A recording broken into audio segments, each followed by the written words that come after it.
Hello everyone, welcome back to my channel Riya blogs. আজকের ভিডিওটা একটু অন্যরকম করতে চলেছি।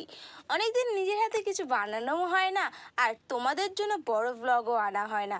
সো আজকে আমি যেটা বানাতে চলেছি সেটা হচ্ছে ফটো অ্যালবাম।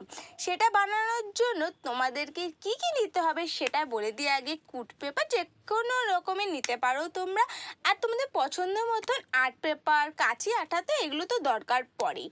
তারপরে আসি, সেগুলোকে ভালো করে কেটে কুটে নেবে, মাঝখান দিয়ে কেটে কুটে নিতে হবে। আর এইগুলো হচ্ছে আমার বন্ধুরা, আমার বোনের স্কুল প্রজেক্ট, ঠিক আছে? এবার আমি নিজে থেকে কিছু করি না, আমার বোন আমাকে জবরদস্তি ধরে এগুলো বানাইতেছে। তো তোমরা অবশ্যই কমেন্ট করে কিন্তু বলো যে আমার যেই ফটো অ্যালবামটা হয়েছে সেটা কেমন হয়েছে। কুটটাকে মাঝখান থেকে কেটে নিয়েছি, তারপর কালো আর্ট পেপার দিয়ে জামাও পরিয়ে নিয়েছি সুন্দর করে, তোমরা জামা পরিয়ে নেবে। তার মধ্যে আমার বোন শুরু করেছে আমাকে বড্ড জ্বালাতন করা। তারপরে আমি যেটা করলাম, বেঁচে কুচে যাওয়া যে কুটগুলো ছিল না, সেই কুটগুলোকে আমি তার ওপর দিয়ে সাজিয়ে দিয়েছিলাম।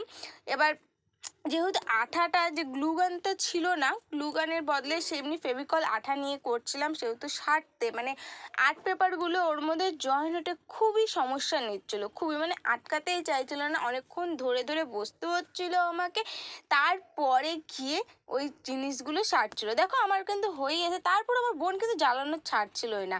তো বেঁচে কুচে যাওয়া যে জিনিসগুলো ছিল সেখান দিয়ে আমি কুট দিয়ে আবার উপর করে নিয়েছিলাম, কারণ ওর ভেতরে আমাকে কিছু ঢোকাতে হবে বা ফটো বা কোনো ছবি টবি দিতে হবে। আর পেছনে আর একটা আমি সেকেন্ড কুট কেটেছিলাম, সেটাও কালো আর্ট পেপার দিয়ে জামা পরিয়ে সুন্দর করে সেটাকেও আঠা দিয়ে আমি পেছনে ওটাকে আবার আটকে দিয়েছিলাম। বাবা, আমি হাঁপিয়ে গেছি বলতে বলতে আর করতে করতে।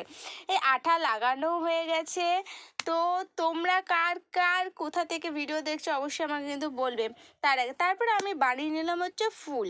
ফুল তো আমার প্রথম পক্ষে ফুলটা আমার হচ্ছিলোই না, যে কি ফুল বানিয়েছি আমি একদম নিজে জানি না, কিন্তু যাই হোক সুন্দরই লাগছিলো ছোটোখাটো ফুল। তারপরে আমি বড় ফুল বানালাম, মনে পড়লো যে হ্যাঁ এরকমভাবে তো ফুল বানানো যায়, সেজন্য আমি ওরকমভাবে ফুল বানালাম। ঘিজিবিজি বেশি আমি করিনি, একদম সিম্পলের মধ্যে, ছোটোখাটো সিম্পলের মধ্যে। তারপরে বাড়িতে কিছু পুঁতি ছিল, সেই পুঁতিগুলো আমি তার মধ্যে অ্যাড করে দিলাম। ভেবেছিলাম আমি অব্র দেবো যে ইয়ের পরে, কিন্তু আমি ভাবলাম যে না, অব্র দেওয়াটা ঠিক হবে না, হাতে মাথে যদি লেগে যায়, আবার যদি মুখে টুকে চলে যায়, হ্যাঁ এরকম, ওই জন্য আমি আর অব্রটা দিইনি।